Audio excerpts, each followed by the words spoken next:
Next target এবার গাড়ি কিনতে হবে। গাড়ি কেনার স্বপ্নটা অনেক দিন ধরে, এখন বিগত 1 বছর আগের স্বপ্ন, যেটা এখন ফুলফিল করতে হবে। কারণ আগে তো বড় কোনো কন্টেন্ট ক্রিয়েটর ছিল না বা ইউটিউবার ছিল না, এখন সেটা হয়েছে। আর তার সুবাদে একটা গাড়ি কিনতে হবে, কেন মনের শখ তো পূরণ করতে হবে। এতে যে কোনো প্রকারে সেটা কিন্তু ফুলফিল করতে হবে, তাই না বৃষ্টি রানী? তোমার এই মনের ইচ্ছেটা অনেক পুরনো। তবে একটা কথা বলি, অনেক জ্ঞান দিচ্ছ তো এখন বসে বসে, আর তোমার কথার স্পিরিটই বলে দেয় যে তুমি মানে কতটা সুস্থ আর কতটা অসুস্থ। যাই হোক, তুমি সুস্থ হচ্ছ বা সুস্থ হয়েছো, তার জন্যে অনেক ভালো। আমরা সেটাই চেয়েছিলাম যে তুমি সুস্থ হও। কিন্তু এই যে নাটকটা করলে, মানে এই যে ওই যে অনেকের তুমি লেজ ধরার কথা বলেছো, আবার আর একটা ভিডিওতে বললে যে হিংসে হিংসে করে কখনো এগোনো যায় না, বা কারোর মানে পেছনে কাঠি মেরে কিছু করা যায় না। একদম সত্যি তাই। দেখো, সবাই, ওই আরেকদিনও বলেছি, আজকেও বলতে বাধ্য হচ্ছি, সবাই তো আর তোমার মতো, তুমি যেরকম আজকে বলেছো, সবাই তো আর নোংরা রাস্তা নিতে পারে না, বা সবাই তো আর নিচে নামতে পারে না। একদম তাই, নিচে নামতে পারে না। কিন্তু তুমি কিন্তু নিচে নেমে গেছো। হয়তো যারা জামা কাপড় খোলে সেটা একটা নিচে নামা তোমার মনে হচ্ছে, কিন্তু এটাও কিন্তু একটা নিচে নামা, যেখান থেকে দাঁড়িয়ে তুমি কিন্তু টোটালি একদম নিজেকে একদম উপড়িয়ে ফেলেছো। যাই হোক, আমি জয়শ্রী এবং আমার পাঁচটা ভিডিওতে সবাইকে স্বাগত জানাচ্ছি। আজকে ভিডিওটা কিছুটা হলেও তোমাদের জানা, কিন্তু আজকে না বলে পারলাম না। থামলে দেখে নিয়েছো যে তোমাদের কাছে প্রশ্নটা আমার রেখে গেলাম। কমেন্ট কিন্তু এটা করতেই হবে। আর যারা ওদের শুভাকাঙ্ক্ষী এবং যারা মানে পক্ষে বিপক্ষে দুজন মানুষেরই কমেন্ট চাই, আমি দেখতে চাই কার ভিড়টা বেশি আর কার চোখের, মানে ওরা তো সবাইকে চোখের মধ্যে কালো চশমা পরিয়ে দিয়েছে আমাদের, আর ঠুলিও মুখের মধ্যে দিয়ে দিয়েছে। সেই সুবাদে তোমরা আমাকে জাস্ট একটু বলে যাবে যে মানে এই যে মানে মাথার টাকের ব্যাপারটা, মানে ন্যাড়ামন্ডির ব্যাপারটা, এটা এই যে যে একটুখানি কেটে দেখানো হয়েছিল, এটা কি সত্যিকারে মানে উঠে যাওয়া? কেননা ওই কি হয় না, ওই আরে মাথার ভিতরে কি একটা হয় যে পোকা, কি একটা পোকা লাগে, যার ফলে চুল একটা জায়গা দেখবে সাদা প্লেন হয়ে যায়, এরকম একটা উঠে যায় মানুষের। টাক পোকা, রাইট, টাক পোকা টোকা বলে, জানি না তোমাদের ভাষায় কি বলে। এরকম একটা যদি চুল উঠে যায়, সেখানে দেখবে তেল হয়ে যায়। কিছুদিন আগে, মানে কিছুদিন না, কিছু বছর আগে বলতে পারি, 5-6 বছর আগের আমার হাজব্যান্ডের হয়েছিল ঠিক এরকম একটা জায়গা করে, যেখান থেকে একটা তেল হয়ে যাচ্ছে। হঠাৎ দেখা যায় চুল নেই, চুল পড়ে যাচ্ছে, হঠাৎ দেখে গোল হয়ে গেছে। তো ওটা শাশুড়ি মা বললো যেটা সময়ের সাথে সব ঠিক হয়ে যাবে, কি একটা লাগাতে বলেছিল, লাগিয়েছিল, ঠিক হয়ে গেছে। আর একটা হচ্ছে মানুষের এই বড় একটা বৃহৎ রোগ, যে রোগটা হলে মানুষের মানে ওষুধের রিয়াকশানসে এটা উঠে যায়, কেমোথেরাপির জন্যে, রেডিওথেরাপি বা কেমোথেরাপির জন্য চুলটা উঠে যায়। আর একটা হচ্ছে কামানো, মানে ইচ্ছাকৃত কামানো। I am sorry to say, মানে হয় না, যেমন ন্যাড়া করার সময় দেখবে প্রথমে বাচ্চারা যখন টানতে দেয় না, বা যে কোনো ন্যাড়া হবার সময় প্রথমে চাষলে যে জায়গাটা যেরকম হয় রেজার দিয়ে, ঠিক তেমনি। তো 3টে পদ্ধতি আছে। তোমাদের কি মনে হচ্ছে যেটা ওর চুলটা কিভাবে উঠেছে? দেখো, আমি ক্লিয়ার কথা আজকে বলতে এসেছি, সেটা হচ্ছে যে ওর যে চুলটা পড়েছে না, ওর চুলটা একদম মানে খুঁড়ে, সত্যি খুঁড়ে কাটা। একটু নোটিস করে দেখো, জুম করে দেখো, থাম্বনেলটা জুম করে দেখো, ওটা টোটালি খুঁড়ে টান। আমি অনেকবার দেখেছি, একবার নয়, দুবার নয়, তিনবার নয়, অনেকবার দেখার পরে আজকে এটা সামলাতে পারলাম না। তার মধ্যে যে লেকচারগুলো ঝাড়ছে না, মানে এখন বড় কন্টেন্ট ক্রিয়েটার তো, হ্যাঁ। তবে একটা কথা বলেছিলাম না সেদিন, অভিশাপ আমি কাউকে দিই না, কিন্তু যার ব্যবহার তার কাছেই। যেরকম ধরো, তুমি বড় বড় লেকচার মারছিলে, দেখলে তো যে তোমার মানুষ ভালোবাসতো কিসের জন্যে? তোমার রোগের। তোমার একটা বড় একটা ঘটনা ঘটেছে, তোমার পাশে দাঁড়ানোর সুবাদে সবাই তোমার পাশে দাঁড়িয়েছিল। এবং ভিউজের difference between two types of, বলবো, তোমার মতো আমি ইংলিশটা জানি না, তাই বেশি কিছু ইনসাল্টও করতে পারছি না। কারণ বলো তো, তুমি আবার মানুষকে বলেছো কে নাকি কাকিমা জেঠিমা তোমাকে ইংলিশ কথা নিয়ে ঠুকেছে। আমি ঠুকতেও চাই না, বলতেও চাই না, শুধু আমি একটা কথাই বলতে চাই যে তোমার মতো সবাই করতে পারছে না বৃষ্টি, তাই জন্যে ধপাং করে উঠে গেলাম। আর মানে এইসব নাটক দেখাতে পারছি না। ও, যেটা বলতে এসেছি, তো এই যে তুমি গাড়ি কেনার কথাটা বললে, গাড়ি কেনার কথাটা কিন্তু তোমার নতুন স্বপ্ন না। যাই হোক, স্বপ্ন সাকার করছো, অনেক বড় ইউটিউবার হয়ে গেছো, সে হও গিয়ে। কিন্তু মানুষকে কেন ছোট করছো? যে বা যারা তোমাকে নিয়ে ভিডিও করছে, তাদেরকে তুমি ছোট কেন করছো? কেন করছো ছোট? একটাই কারণ, ছোট করার একটাই কারণ বৃষ্টি, কারণ হচ্ছে তোমার মুখে ঝামা কষে দিচ্ছে। তোমার রোগ দেখিয়ে যেভাবে ধাই ধাই করে উঠেছিলে, আজকে বুঝতে পারছো তো যে ভিউজটা কোথায় গিয়ে দাঁড়িয়েছে? কারণ মানুষ না সঠিকটাকে বেশি দিন ধরে ভালোবাসে, বেঠিকটা নিয়ে বেশি দিন চলতে ভালোবাসে না। এক জিনিস মানুষ ভালোবাসে না গো বৃষ্টি। আজকে দেখো তুমি ক্যামেরার সামনে আসতে পারছো না, কিন্তু তোমার কথার আওয়াজ তোমার বলে দিচ্ছে তুমি কতটা ভালো আছো। আমার বক্তব্য হচ্ছে ভালো থাকাটা ভালো বলার কারণটা নয়, কারণ হচ্ছে মিথ্যাচারিতা দিয়ে তুমি মানুষকে বোকা বানিয়েছো। তোমার সুবাদে আরও 5টা মানুষ বা 5টা পেশেন্ট হেল্প পাচ্ছে না। তারা এখানে এসে চিৎকার করে বলছে যে বলছে যে যা আমাদের রোগ আছে, আমাদের ক্যান্সার আছে, আমার এই আছে, প্লিজ আমাকে হেল্প করুন, আমাদেরকে পাশে থাকুন। সবাই ভাবছে ফেক, ভাববে না কারণ তোমাদের মতো থামলেন আর তোমাদের মতো অ্যাক্টিং তো সবাই করতে পারে না। কারণ এই যে রোগ, বিভৎস রোগ, এই রোগ নিয়ে কেউ ছিনিবিনি খেলতেও পারে না, যাদের প্রকৃত হয়, এবং তারা ক্যামেরার সামনে এসেও হাওয়া করে বলতে পারে না। এবং তাদের সবথেকে বড় ইম্পর্টেন্ট হচ্ছে তাদের কাছে সময়টা নেই। কারণ যখন মুহূর্তগুলো আসে না, সেই মানে কষ্টের সময়গুলো বা রোগের যে জায়গা যাওয়া আসাগুলো, তখন না ক্যামেরাটা ধরাটা আসে না, ক্যামেরার পেছনে সেগুলো হয়ে থাকে। তাই জন্যে না সবাই তোমাদের মতো ক্যামেরাটা সামনে আনতে পারে না, বুঝতে পেরেছো? আর তোমার বারবার বলেছিলাম যে তোমরা যেভাবে থামলে, দেখো 2 দিনে ভিউজ কমে গেছে বলে কি সুন্দর থামলেল দেখেছো তো, থামলেল রমরমা থামলেল। বলছি বলি কি যে বলতে হাসিও লাগে আবার রাগও হয়। তোমরা হয়তো অনেকেই খারাপ বলবে, তোমরা একটু ভেবে দেখো। আর ভেবে দেখেছো বলেই আমার মনে হচ্ছে ভিউজটা একটা জায়গায়, নির্দিষ্ট জায়গায় পৌঁছে গেছে। 2,19,000 সাবস্ক্রাইবার, সেখান থেকে দাঁড়িয়ে একদিন আগের ভিডিও দেখলাম 9,000 সামথিং বা 9,500 সামথিং, এরকম কিছু, তাই না? হবে না কেন? কারণ আমরা সেই টিকটকার বৃষ্টিকে তো ভুলে যাইনি।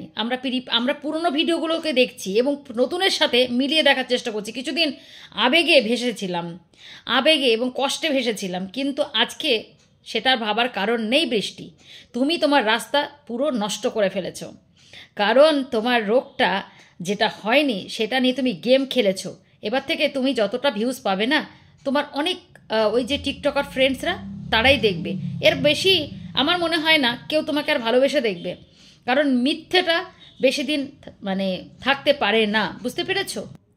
আর রইল বাকি আশেপাশের মানুষ কি বলছে, সেটাকে তোমার তো শুনতেই হবে। দেখো আশেপাশের মানুষ কি বলছে কি না বলছে সেটা কোনো সময় ম্যাটার করে না, এটা সত্যি কথা। কিন্তু তোমাকে হজম করতেই হবে, কারণ তুমি সব কিছু বিক্রি করে এখানে খেয়েছো। কারণ তোমার রোগ বিক্রি করেছো, তোমার অসুস্থতা বিক্রি করেছো, তোমার ডেইলি লাইফস্টাইল বিক্রি করেছো। তাই জন্য তুমি যতটুকু এখানে দিয়েছো তার দ্বিগুণ ফেরত পেতেই হবে, কারণ এই প্ল্যাটফর্মটাই এরকম। আর সব থেকে বড় কথা, যারা ভালো ভালো কন্টেন্ট ক্রিয়েটাররা তারা অবাধেই গালাগালি খাচ্ছে, অবাধেই কথা শুনছে। তুমি কি করে ছাড় পাবে বৃষ্টি?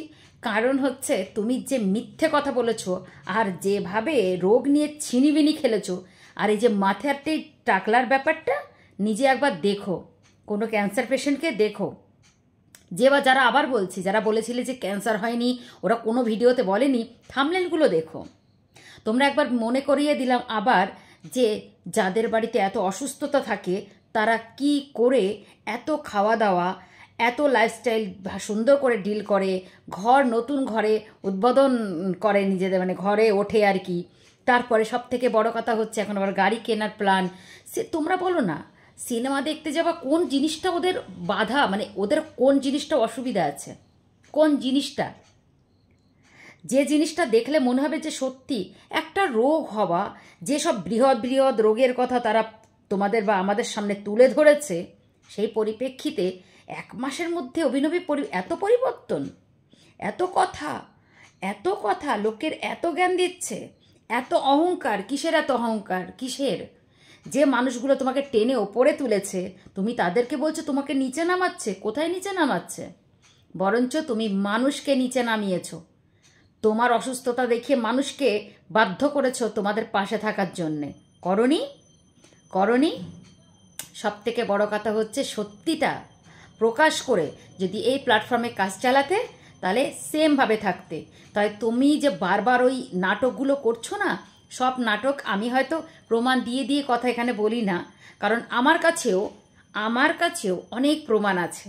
কিন্তু কি জানো, আমি লোকের ভিত্তিতে চলি না, কিন্তু যারা দিচ্ছে, দিয়ে কথা বলছে, তাদেরটা দেখলেই তুমি বুঝতে পারবে যে ওনাদের যেমন পাঠাচ্ছে যারা তোমার অপোনেন্টে ভিডিও করছে তাদের কাছে যেমন তোমার বাড়ির লোক ইনফরমেশনস দিচ্ছে, ঠিক তেমনি তোমার আশেপাশের এবং আত্মীয় স্বজন মানুষগুলো আমারও কিন্তু ইনস্টাগ্রামের সমস্ত কিছু, তোমার টিকটকার থেকে শুরু করে মানে টিকটক ভিডিও থেকে শুরু করে সমস্ত কিছু আমার কাছে খবর দিচ্ছে, আমাকে খবর দিচ্ছে। কিন্তু কি জানো তো, কারোর পাস্ট নিয়ে, কারোর ফালতু জিনিস নিয়ে, মানে এই নোংরা জিনিসগুলো নিয়ে আমার ঘাঁটতে একদম ভালো লাগে না।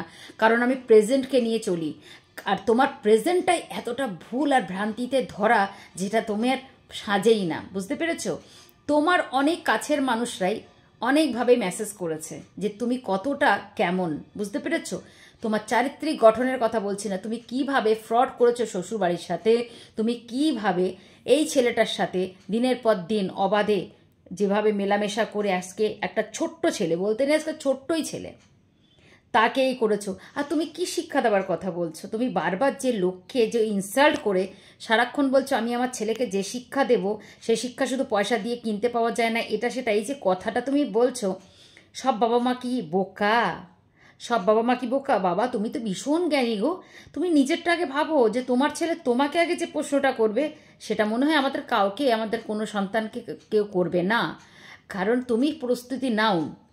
যে কারণে তুমি ঘর ছেড়েছিলে, আর যে কারণে তুমি তোমার সমস্ত কিছু শ্বশুরকে ধোকা দিয়ে, তারপরে হাজব্যান্ডকে ধোকা দিয়ে এই যে এখানে চলে এসেছিলে, সেই সব কৈফিয়ত তোমার ছেলেকে কি দেবে সেটা আগে ভাবো।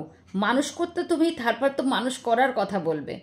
বড় বড় কথা বা লোককে যেভাবে কথাগুলো ঠুকে ঠুকে বলছো না, বা যেভাবে কন্ট্রোভার্সি ক্রিয়েটার বা যে কন্টেন্ট ক্রিয়েটার রয়েছে যাদেরকে তুমি ঠুকছো, আমি তোমাকে এই কথাটা বলে গেলাম, লোকের দিকে নয় নিজের দিকে আঙুল তুলো। তোমার হয়তো কোনো কথা লোকের কানে আসবে না, কারণ জানো তো যাদের এক কান কাটা থাকে তাদের কোনো কথা কানে, মানে তারা অ্যাকচুয়ালি যেটা হয় বধির। তো তোমার এখন এগুলো তুমি বুঝতে পারবে না। একটা টাইম আসবে যখন তুমি বুঝবে, সেদিন তুমি বুঝবে।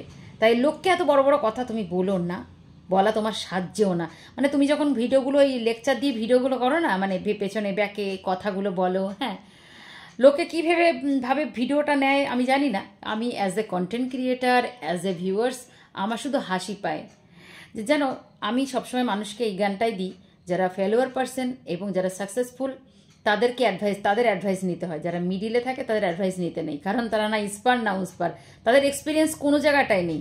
তারা না সাকসেস হতে পেরেছে, না ভালো, মানে দেখো দুটো মানুষই মানুষকে অ্যাডভাইস দিতে পারে। এক হচ্ছে সাকসেসফুল, যে কিভাবে সেই রাস্তাটা গিয়ে সেই জায়গায় সেই শিখরে পৌঁছিয়েছে, আর এক হচ্ছে যে ফেলোয়ার, যে ফেল অ্যাকচুয়ালি করে, যে লাইফে সমস্ত কিছু থেকে আনসাকসেসফুল একজন পার্সন, সেই কিন্তু বলতে পারবে যে কিসের জন্য সে আজকে সেই জায়গাটা দাঁড়িয়ে আছে, কিসের কারণে সে এগোতে পারেনি।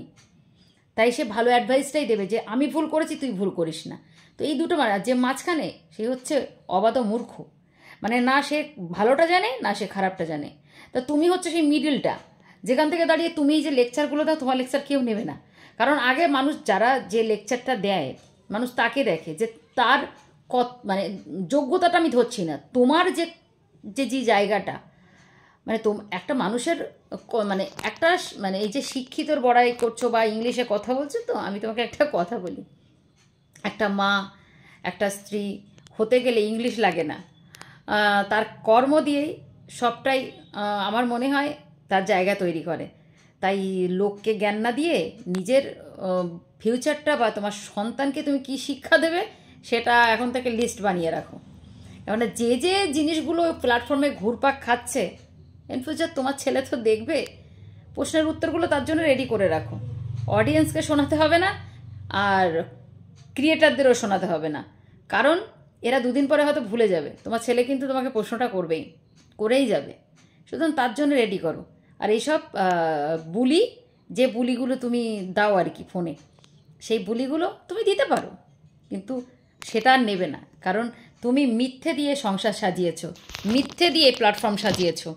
আজকে তোমার ভিউজ, তোমার সাবস্ক্রাইবার দেখে এই যে হিংসার কথা বলছো না, হিংসা নয়, যারা প্রকৃত অসুস্থ তাদের পাশে সবাই আছে এবং তাদের দেখে কেউ হিংসা করে না। যারা মিথ্যে দিয়ে ঘর বানায় বা জায়গা তৈরি করে, তাদের সারা জীবন কথা শুনতে হয়। তাই তুমিও শুনবে, বুঝতে পেরেছো? তাই মুখের চোপা না করে স্বীকার করো। এই যে কিছুদিন আগে শিল্পী সে ঘর ছেড়েছিল কী কারণে, কী বৃত্তান্ত, সব কিছু আবার এসে স্যারেন্ডার করেছে। জানো, অন্যায় করে স্যারেন্ডার করলে তার ক্ষমা মানুষ তাড়াতাড়ি করে দেয়। মুখে তর্ক করলে তার নিজেরও সর্বনাশ হয়ে যায় এবং সবার কাছে সে অপদস্থ হয়। সুতরাং তোমার এখনও সময় আছে, তুমি তোমার সত্যিটা তুলে ধরো আর নিয়ে নর্মাল জীবনযাপন করো। অনেক তো গেন করলে, এইবার মানুষের ভালোবাসাটা আদায় করো। কেননা তোমাদের ভিউজ দেখেই বোঝা যায়। আমাদের ছোটোখাটো কন্টেন্ট ক্রিয়েটার, আমাদের আবার বলতে যেও না, আমাদের কাজই এরকম। লোকের পেছনে লাগা না, আমি লোকের পেছনে লাগি না, কিন্তু মিথ্যে জিনিস দেখলে সেটাকে নিয়ে আমি উঠে দাঁড়াই বা সেটা নিয়েই কথা বলি। আমার ভিডিওগুলো একটু দেখবে। যদি তোমরা এখন ভিআইপি পার্সন, যদিও বা কিছুদিন আগে যদিও সবার মতোই ছিলে, যাই হোক, সবাই তো আর তোমাদের মতো আর করতে পারবে না, আর সবাই তোমাদের মতো হতেও পারবে না। তবে সবার শেষে একটাই কথা বলে যাব, একটু ভালো করে জুম করে দেখো যে কিভাবে মাথা নিজে মুন্ডিয়ে কিভাবে রোগকে দোহাই দিয়ে এইভাবে ভিউজ এবং মানে সাবস্ক্রাইবার গেন করেছে। ধিক্কার জানাই এরকম মানে কন্টেন্ট ক্রিয়েটারকে, ধিক্কার জানাই এদেরকে। বেশি দিন আর চলবে না। খোলা শুরু হয়ে গেছে আর খুলছে, লোকে ধুচ্ছে প্রমাণ সমেত, বেশ করছে। আমি তো তাদের সঙ্গেই ছিলাম, আজও আছি। কেননা আমি মিথ্যের মধ্যে থাকবো না। যারা আমাকে বলেছিলে দিদি অসুস্থ, সত্যি এই সেই, তাদেরকে আবার বলছি, তোমাদের চোখে এখনও পট্টি আছে। যেভাবে কথাগুলো বলে না, সত্যি কানে বাজে। অসুস্থ আমরা কোনো সময় এরকম করতে পারিনি। তাই তোমাদেরও বলছি, চোখ কান নাক খুলে রাখো, সেটাই মনে হয় তোমাদের জন্য ভালো হবে। বিশ্বাস করো, এখনও বলছি। আর যদি দেখি যে আমি ভুল, অবশ্যই আমি ক্ষমাপ্রার্থী হব। কিন্তু আমার প্রশ্নের উত্তরও কোনো সময় দেয়নি। ওই চোখ ফাটা, রক্ত ফাটা আর মাথা কামানো, আজকে বলে গেলাম মাথা কামানোর গল্পটা, জানি তোমরা অনেকে শুনে ফেলেছো। কিন্তু তারপরে আমাকে অনেকে প্রশ্ন করেছে, তাই আজকে উত্তরটা দিতে এলাম যে ওই মাথা ওটা কামানোই ছিল, ওটা মাথার চুল উঠে যায়নি। ঠিক আছে? তো ভগবান করুক সুস্থ হয়ে উঠুক, এবার নর্মাল জীবনযাপন করুক, নর্মাল ব্লগ দিক। লোকের জ্ঞানের দরকার নেই, লোকের যথেষ্ট জ্ঞান আছে, সবাই সংসার করছে, এক্সপিরিয়েন্স সবার কাছে সবার সমান, আর সবাই ঘা খাচ্ছে, সবার মধ্যেই এই জ্ঞানগুলো আছে। তাই লোককে জ্ঞান না দিয়ে একটু নিজের ভবিষ্যতের কথাটাই ভাবলে মনে হয় ভালো হবে। সবাই ভালো থেকো, সুস্থ থেকো, সবার পরিবারের সাথে। আজকের জন্য এইটুকু, দেখা হচ্ছে নেক্সট ভিডিওর সাথে।